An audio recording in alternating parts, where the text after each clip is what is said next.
नमस्कार, आप देख रहे हैं भाग्य चक्र और मैं हूं आपके साथ अंजलि सिंह। मेरे साथ हैं ज्योतिष आचार्य पंडित अमित पांडे जी। पंडित जी, आपका बहुत बहुत स्वागत है। धन्यवाद आपका। कैसे करें सत्यनारायण भगवान की पूजा? कैसे आएगी घर में सुख समृद्धि? कैसे घर की दरिद्रता होगी दूर? कैसे वैवाहिक जीवन रहेगा सुखद? देखिए सिर्फ भाग्य चक्र में। आमतौर पर देखा जाता है कि किसी भी शुभ काम से पहले या मनोकामनाएं पूरी होने पर सत्यनारायण व्रत की कथा सुनी जाती है। सनातन धर्म से जुड़ा शायद ही कोई ऐसा व्यक्ति होगा जिसने श्री सत्यनारायण कथा का नाम ना सुना हो। ऐसा माना जाता है कि इस कथा को सुनने का फल हजारों साल तक किए गए यज्ञ के बराबर है। शास्त्रों के मुताबिक ऐसा माना गया है कि इस कथा को सुनने वाला व्यक्ति अगर व्रत रखता है तो उसके जीवन के दुखों को श्री हरि विष्णु खुद ही हर लेते हैं। आज अपने प्रोग्राम में सत्यनारायण भगवान की कथा का महत्व पंडित जी से जानेंगे। इसके साथ ही सत्यनारायण व्रत कथा क्यों और कब की जाती है ये भी जानेंगे। पंडित जी, प्रोग्राम की शुरुआत करते हैं और बताइए हमारे दर्शकों को कि अगर कोई व्यक्ति सत्यनारायण कथा करना चाह रहा है और अगर व्रत रखना चाह रहा है तो कब से वो शुरू कर सकता है, इसका महत्व क्या है? स्कंद पुराण के रेवाखंड में भगवान श्री सत्यनारायण की व्रत कथा का उल्लेख मिलता है। स्कंद पुराण 18 महापुराणों में से एक है जिसकी रचना स्वयं व्यास जी ने की है। यह कथा सभी प्रकार के मनोरथ को पूर्ण करने वाली कथा है। अनेक दृष्टि से यह अपनी उपयोगिता को सिद्ध करती है। यह आम जनमानस से जुड़ी हुई व्रत कथा है, पूजा है। यह किस तरह से एक आम जनमानस को ईश्वर का सानिध्य प्राप्त कराती है, ईश्वर तक पहुंचाने का सरल और आसान मार्ग है यह व्रत कथा। यह समाज के सभी वर्गों को सत्य के व्रत की शिक्षा देती है। भगवान श्री सत्यनारायण की व्रत कथा आस्थावान हिंदू धर्मावलंबियों के लिए एक जानी मानी और सर्वसुलभ कथा रही है।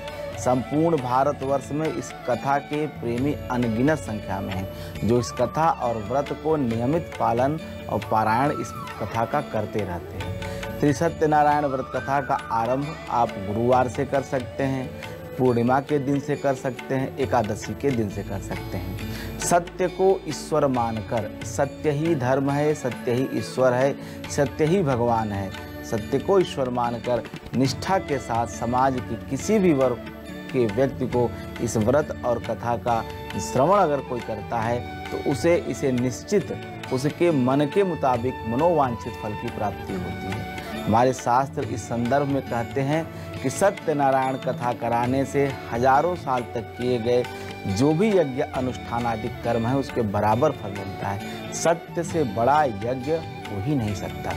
सत्यनारायण कथा सुनने का भी सौभाग्य अगर आपको मिलता है तो यह आपके अच्छी किस्मत का संकेत है।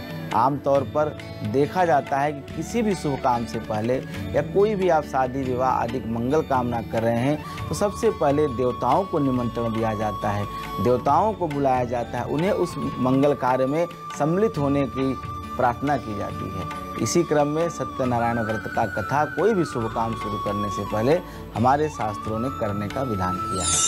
सत्य ही सबसे बड़ा धर्म है और नारायण सबसे बड़े देव। इन्हीं दोनों के संयोग से सत्यनारायण व्रत कथा का जन्म हुआ है। सत्यनारायण की व्रत कथा पूरे उत्तर भारत से लेते हुए पूरे भारतवर्ष में हर प्रत्येक घर में किया जाता रहा है। इस दिन भगवान श्री हरि विष्णु नारायण स्वरूप में, शिला स्वरूप में, सालक ग्राम स्वरूप में पूजा अर्चना की जाती है। हमारा शास्त्र कहता है कि अगर हर महीने की पूर्णिमा तिथि के दिन सत्यनारायण की पूजा की जाए तो भगवान श्री हरि विष्णु की कृपा प्राप्त होती है। जो लोग रामायण या भागवत जैसे लंबे आयोजन जो काफ़ी महंगे और खर्चीले होते हैं अगर नहीं कर सकते हैं, ऐसा करने में समर्थ नहीं होते हैं, वे सत्यनारायण की कथा करें। उनके लिए यह सत्यनारायण व्रत कथा ही अश्वमेध यज्ञ के बराबर फलदायी हो जाएगा। इसीलिए इसे सर्वजन सुलभ कथा मानी जाती है। श्री सत्यनारायण की कथा एकादशी या पूर्णिमा के दिन कर सकते हैं। इस व्रत के पीछे मूल उद्देश्य जो है वह सत्य को प्राप्त करने का, हमेशा सत्य के मार्ग पे चलने का व्रत है। इस व्रत में भगवान सालग्राम का पूजन किया जाता है। इस दिन के जो देवता हैं, सत्यनारायण व्रत कथा के जो आराध्य इष्ट हैं, वह सालग्राम शिला ही है। इस दिन व्रत करने वाले उपासक को प्रातः काल उठ के अशुभ मुहूर्त में भगवान सालग्राम का पूजन और यजन करना चाहिए। प्रातःकाल स्नान आदि क्रिया से निवृत्त हो जाएं, भगवान सत्यनारायण का ध्यान करते हुए व्रत का संकल्प ले लें। संकल्प आप उसे कभी भी ले सकते हैं, लेकिन प्रातःकाल आप मन में संकल्पित करिए। मानसिक संकल्प इसको कहा जाता है। उसके बाद सूर्य देव को नमस्कार कर संकल्प लें कि मैं अपने सभी कष्टों को दूर करने के लिए, तमाम अपने जो भी ज्ञात हमसे गलत काम हुए या हमसे पाप हुए हैं, वह तमाम रोगों से, पापों से, कष्टों से मुक्ति प्राप्त करने हेतु मैं यह सत्यनारायण भगवान का व्रत आरंभ कर रहा हूँ। श्री सालग्राम का पूजा करूँगा, श्री सत्यनारायण व्रत कथा सुनूंगा और उसके पश्चात हवन, आरती इत्यादि जो भी इसके निमित्त कर्म है वह मैं करूँगा। ऐसा संकल्प मन में करना चाहिए। इस संकल्प के बाद पत्र, पुष्प आदि से सूर्य का पूजन करना चाहिए। पूरा दिन अल्पाहार, निराहार, यथाहार जैसे आपकी शारीरिक स्थिति है रह करके सायंकाल भगवान विष्णु का पूजन, अर्चन, स्तवन करना चाहिए। आप प्रातःकाल भी कर सकते हैं, ऐसी कोई मनाही नहीं है कि शाम को ही करें, लेकिन आप जब तक पूजन न कर लें तब तक प्रयास करें कि आप जो है व्रत की स्थिति में रहें, अल्पाहार रहें, तो यह आपके लिए बेहतर स्थिति है। शालिग्राम की पूजा से बदलेगी कैसे किस्मत? भाग्योदय के लिए कैसे करें भगवान शालिग्राम की पूजा? इस पूजा का महत्व क्या है? पंडित जी से समझते हैं। पंडित जी बताइए हमारे दर्शकों को। जी देखिए, हर इंसान परिवार को चलाने के लिए बड़ी कठिन मेहनत करता है, परिश्रम करता है। हर समय परिवार के लोगों को सुख देने के लिए, खुशियां प्रदान करने के लिए हर संभव मदद करता है, हर संभव प्रयास करता है कैसे उसका परिवार प्रसन्न रहे, खुश रहे, किसी चीज़ की कमी न हो, तमाम भौतिक वस्तुओं की उसके घर में उपस्थिति अनिवार्य हो। इतनी मेहनत करता है हर इंसान, लेकिन हर इच्छाएं पूरी नहीं होती हैं। कई बार मेहनत के बावजूद भी लोगों को उचित लाभ नहीं मिल पाता है। कई बार ईश्वरीय पूजा के साथ साथ उनके स्वरूपों की पूजा करने से भी भाग्य खुल जाता है। और ऐसे ज्योतिष में सालग्राम का पूजन विशेष रूप से फलदायी कहा गया है।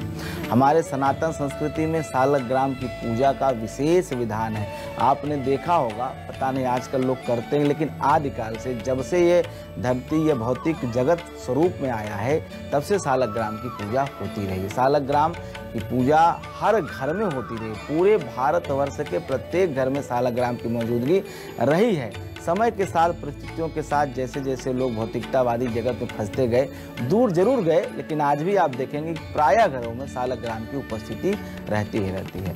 सालग्राम की ज्यामिति पवित्र पत्थर है, जिसे नारायण यानी भगवान विष्णु का विग्रह कहा जाता है, स्वरूप कहा जाता है। आमतौर पर इसे तुलसी के पौधे की जड़ के पास रखा जाता है। सालग्राम पत्थर साक्षात भगवान श्री विष्णु के ही स्वरूप हैं। ऐसी मान्यता है कि तुलसी के पौधे के साथ सालग्राम की नियमित पूजा करने से धन की देवी माता लक्ष्मी बहुत प्रसन्न होती हैं और उनसे संबंधित जो अष्टलक्ष्मी से संबंधित दोष है वह दूर होता है, अष्टलक्ष्मी की प्राप्ति होती है। और महालक्ष्मी ऐसे घर में सदैव निवास करती हैं जहाँ सालग्राम की उपस्थिति होती है। और ऐसे घर से, ऐसे परिवार से दरिद्रता कोसों दूर चली जाती है। घर परिवार सालग्राम रखने से और उसका नियमित पूजा करने से परिवार में हमेशा सुख शांति बनी रहती है। यह पवित्र पत्थर साक्षात नारायण का अवतार कहा जाता है। और सालग्राम के रूप में भगवान विष्णु का तुलसी के साथ विवाह करने से घर में व्याप्त जो भी धन की कमी है, क्लेश है, कष्ट है, रोग सब दूर हो जाते हैं। ऐसे घर में सदा सुख और शांति का निवास रहता है। और यहाँ धन की देवी आदिशक्ति माता लक्ष्मी की सदा कृपा भी बनी रहती है। सालग्राम को तुलसी के साथ रखने के अलावा घर में किसी भी पवित्र स्थान, आप खास करके मंदिर का स्थान जो है उस पर आप स्थापित कर लें। दिवाली के दिन घर में, या जो विश्व प्रबोधिनी एकादशी होती है उस दिन अगर आप सालग्राम की स्थापना करते हैं तो बड़ा शुभ मुहूर्त माना जाता है। यह श्री विष्णु का स्वयं स्थापना का शुभ मुहूर्त माना जाता है, जो दीपावली के बाद विश्व प्रबोधिनी एकादशी पड़ती है, जिस दिन विष्णु अपने योग निद्रा का त्याग करके जगते हैं। और जब भी आप स्थापना करें तो विष्णु के प्रीति हेतु विष्णु सहस्रनाम का पाठ जरूर करें और पंचामृत से सालग्राम का स्नान कराएं। उसके बाद भगवान को पंचोपचार पूजन करते हुए उन्हें घर में स्थापित करें। हालांकि एक बात मैं बता दूं कि सालग्राम जो होते हैं, जो नर्मदा नदी में मिलते हैं, ये स्वयं स्थापित होते हैं। इनके विशेष स्थापना की आवश्यकता नहीं होती है। सिर्फ घर में लाइए, तुलसी चंदन का आप इनको लेप करिए, उसके बाद यह पूजा आपकी शुरू हो गई। कोई विशेष मंत्र, कोई विशेष स्तुति, कोई विशेष श्लोक की भी आवश्यकता नहीं है, क्योंकि ये साक्षात नारायण के स्वरूप माने जाते हैं जो काले रंग के सालग्राम होते हैं। घर में केवल एक ही सालग्राम रखना चाहिए, विशेष ध्यान रखें। सालग्राम कभी भी एक से अधिक संख्या में घर में नहीं रखने चाहिए। यह दोषयुक्त बात है, यह कहीं न कहीं ठीक नहीं माना जाता है। बिना तुलसी के सालग्राम की पूजा नहीं करनी चाहिए। सालग्राम की पूजा बिना तुलसी के अधूरी है। सालग्राम को नियमित पंचामृत से स्नान कराना चाहिए। सालग्राम की पूजा करने वालों को कभी भी तामसी भोजन नहीं करना चाहिए, मांस मदिरा का सेवन नहीं करना चाहिए, सत्य का आचरण करना चाहिए। तभी श्री सत्यनारायण की व्रत के पूजन का जो पूर्ण फल है वो आपके जीवन में दिखाई देगा और उसका प्रभाव आपके पूरे परिवार पे भी बना रहेगा। श्री सत्यनारायण कथा व्रत में पंचामृत का महत्व क्या है और कैसे अकाल मृत्यु को हराता है पंचामृत? इसके साथ ही पंचीरी लोगों को कैसे रोग मुक्त करती है, पंडित जी बताइए। पंचामृत का अर्थ है 5 अमृत। गाय का दूध, दही, घी, शहद, चीनी, ये 5 अमृत हैं। इनको मिलाकर के पंचामृत बनाया जाता है। यह 5 प्रकार के अमृत के मिश्रण से बनने वाला पंचामृत कई रोगों में लाभदायक है और मन को शांति प्रदान करता है। हमारे शास्त्र भी कहते हैं कि पंचामृत अकाल मृत्यु को भी हरा देता है। अकाल मृत्यु हरणम सर्व व्याधि विनाशकम विष्णुपादोदकम पीत्वा पुनर्जन्मम न विद्यते। मतलब अगर पंचामृत में सालग्राम को स्नान कराया जाए, विष्णुपादोदकम पीत्वा पुनर्जन्मम न विद्यते। अकाल मृत्यु हरणम, पहले तो अकाल मृत्यु से रक्षा होती है। सर्व व्याधि विनाशनम, सब प्रकार के व्याधियों का विनाश होता है और अंत में भगवान की कृपा से श्री हरि का सायुज्य प्राप्त होता है। इतने महत्व का होता है विष्णुपादोदकम, मतलब जिसमें भगवान सालग्राम को स्नान कराया जाता है जिस पंचामृत से। इसका एक आध्यात्मिक पहलू भी है पंचामृत का, वह यह है कि पंचामृत आत्मोन्नति का प्रतीक है। दही का गुण है कि यह दूसरों को अपने जैसा बनाता है। दही चढ़ाने का अर्थ यही है कि पहले हम खुद निष्कलंक हों, सद्गुण को अपनाएं और दूसरों को भी अपने जैसा बनाएं। घी की स्निग्धता है, मतलब स्नेह का प्रतीक है, प्रेम का प्रतीक है, कितना चिकना होता है। सभी से हमारे स्नेह युक्त संबंध हो, यही भावना यह घी हमें सिखाता है। शहद मीठा होने के साथ साथ अपने शक्तिशाली गुण का भी द्योतक है। निर्बल व्यक्ति के जीवन में कुछ नहीं हो सकता, तन और मन से शक्तिशाली व्यक्ति ही सफल हो सकता है। इसलिए मन और तन को शक्तिशाली बनाने का संकेत या संदेश देता है यह शहद। शक्कर का गुण है मिठास। शक्कर चढ़ाने से अर्थ है कि जीवन में मिठास बोलें, मतलब कभी भी कड़वी बात न बोलें, किसी को ऐसी बात न बोलें जिसके हृदय को घात लगे। हमेशा मीठा बोलें, प्रयास करें कि हमेशा जीवन में मिठास बनी रहे। मीठा बोलने से अच्छा भी लगता है और इससे मधुर व्यवहार भी बनता है। इसी के साथ ही पंचामृत का सेवन कई प्रकार के लाभ प्रदान करता है। पंचामृत का सेवन करने से शरीर पुष्ट और रोग मुक्त रहता है। इससे रोग प्रतिरोधक क्षमता भी बढ़ जाती है, अर्थात इम्यूनिटी बढ़ती है। पंचामृत से जिस तरह से हम भगवान को स्नान कराते हैं, ऐसा ही खुद स्नान करने से शरीर की कांति भी बढ़ती है। प्राचीन काल में दूध से स्नान करने की बात हमारे आयुर्वेद के ग्रंथों में लिखी गई है। दही से बाल धोने की बात हमारे आयुर्वेद के ग्रंथों में लिखी गई है। शहद लगाने से तमाम अगर घाव है या जलन हो गई उसमें भी लाभ मिलता है। इस तरह से जो आयुर्वेद का इतिहास रहा है, यह तमाम जो पंचामृत का जो निर्णय किया गया है, यह आयुर्वेद के ग्रंथों के आधार पर किया गया है। यह मानसिक विकास में भी सहायक होता है। मस्तिष्क के कार्य करने वालों के लिए काफ़ी लाभदायक है। मस्तिष्क के तंतुओं को भी सक्रिय करता है। यह पित्त दोष को संतुलित करता है। आयुर्वेद कहता है कि हमारा शरीर वातज, पित्तज, कफज 3 ही प्रकृति का होता है, तीनों को नियंत्रित करता है। यह हमारे पौरुष को भी बढ़ाता है। पंचामृत में तुलसी का एक पत्ता डालकर इसका नियमित सेवन करने रहने से आजीवन में किसी भी प्रकार की इम्यूनिटी से संबंधित रोग नहीं होता है, मतलब रोग प्रतिरोधक क्षमता में कमी नहीं आती। हमारी एंटीबॉडी हमेशा सशक्त बनी रहती है। इससे तमाम तरह के रोगों से हमारी रक्षा होती है। पंचामृत अपने आयुर्वेदिक गुणों से भी महान है, और चूंकि इसमें भगवान श्रीहरि विष्णु के चरण का रज मिल गया है, इसलिए इसकी शक्ति कई गुना बढ़ जाती है। इसके अतिरिक्त जो पंजीरी का प्रसाद बनाया जाता है, यह गेहूं के चूर्ण का बनाया जाता है। इसका महत्व यह है कि पंजीरी के सेवन करने से कभी किसी भी प्रकार का रोग शरीर में व्याप्त नहीं होता। ऐसा मैं क्यों कह रहा हूँ, उसके पीछे कारण यह है कि जब तक हम कोई भोजन करते हैं तब वो भोजन है, खाना है, लेकिन जैसे ही वह ईश्वर को चढ़ जाता है, वह नैवेद्य बन जाता है, प्रसाद बन जाता है और दिव्य गुणों से युक्त हो जाता है। सिर्फ भावना का ही फर्क नहीं होता है, यह शक्तियों का एक खेल है, ऊर्जा का एक खेल है, जो ईश्वरीय शरण में आने से, ईश्वरीय संगत में आने से उसमें दिव्यता आ जाती है। इसीलिए जब यह पंजीरी भगवान को चढ़ाई जाती है, उसमें तुलसी पत्र डाला जाता है। तुलसी के मिश्रण के साथ यह आपकी जो पंजीरी होती है रोगों से मुक्ति दिलाने वाली हो जाती है। पंजीरी के सेवन से किसी भी प्रकार के रोग दोष शरीर में प्रवेश नहीं रह जाता है, शरीर रोग मुक्त हो जाता है।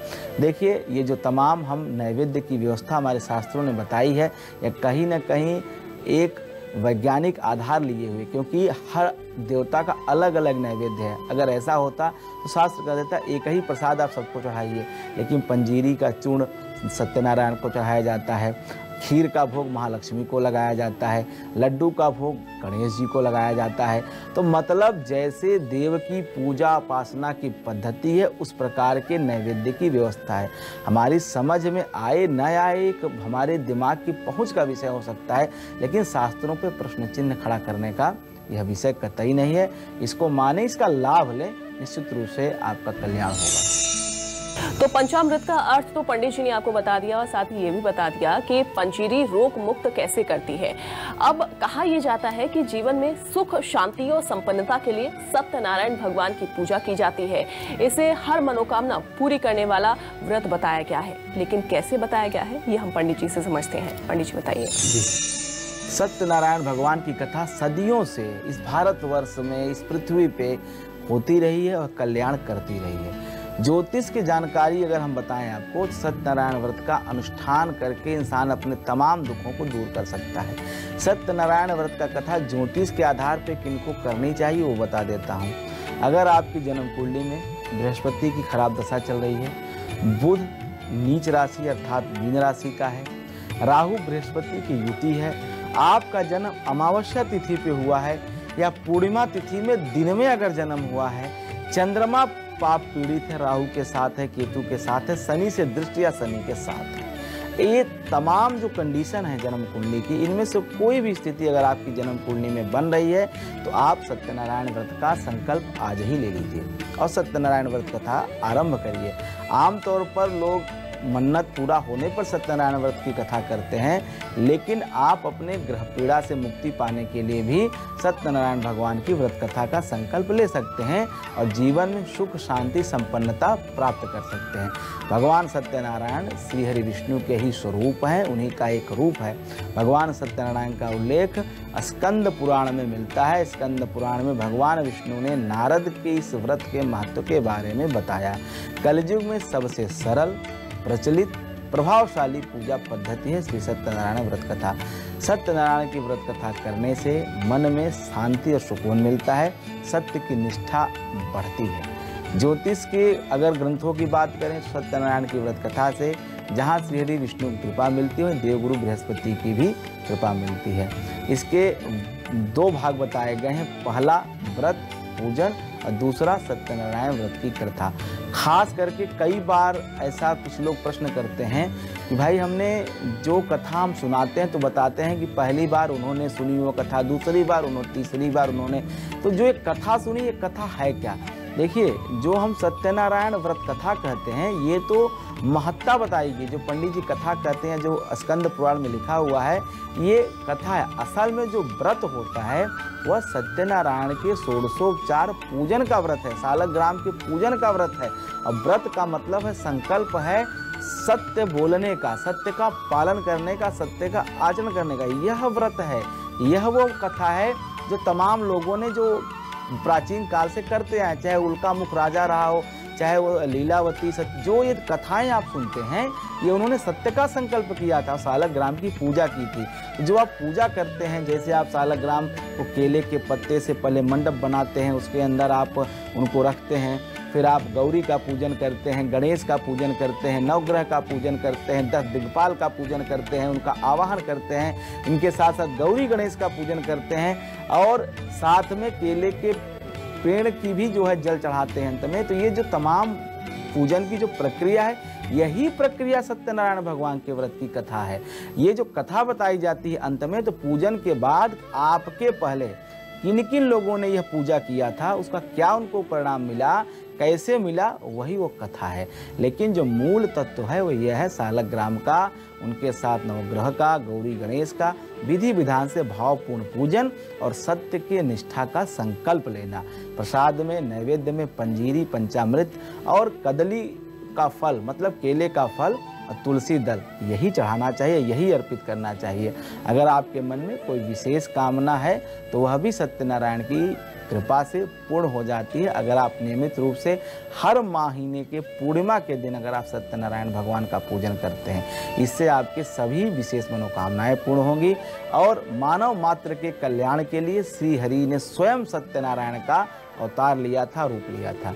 विशेष उद्देश्यों के लिए सत्यनारायण भगवान की पूजा फलदायी होती है। चाहे गृह कलेश की शांति हो, सुख समृद्धि हो, या कोई भी आप विशेष मंगल पूजा कर रहे हैं तो सत्यनारायण व्रत कथा जरूर करनी चाहिए। ये पूजा शीघ्र विवाह के लिए, सुखद वैवाहिक जीवन के लिए भी लाभकारी होती है। ये पूजा संतान के जन्म के अवसर पर संतान सुख मिलता रहे इसके लिए भी, और तमाम जो संतान से जुड़े हुए अनुष्ठान है उनमें भी बहुत लाभकारी होता है। विवाह से पहले और बाद में भी सत्यनारायण की पूजा जरूर करनी चाहिए। आयु रक्षा के लिए, सेहत से जुड़ी समस्याओं के लिए भी सत्यनारायण व्रत का पूजन विशेष फलदायी होता है। तो पंडित जी ने आज के प्रोग्राम में आपको बताया कि श्री सत्यनारायण क्या व्रत अगर आप रख रहे हैं तो किन बातों का ध्यान आप रख सकते हैं, कब से इसको उठा सकते हैं, कब से शुरू कर सकते हैं, साथ ही श्री सत्यनारायण कथा को कैसे करना चाहिए और किन बातों का ध्यान आपको रखना चाहिए और ये जरूरी क्यों है। पंडित जी आपका बहुत बहुत धन्यवाद। धन्यवाद आपका। भाग्य चक्र में आज बस इतना ही। आगे के एपिसोड में हम कुछ और विषयों पर पंडित जी से विस्तार से चर्चा करेंगे, लेकिन आज हमें इजाजत दीजिए और आप देखते रहिए न्यूज़ 24 मध्य प्रदेश छत्तीसगढ़। नमस्कार। नमस्कार।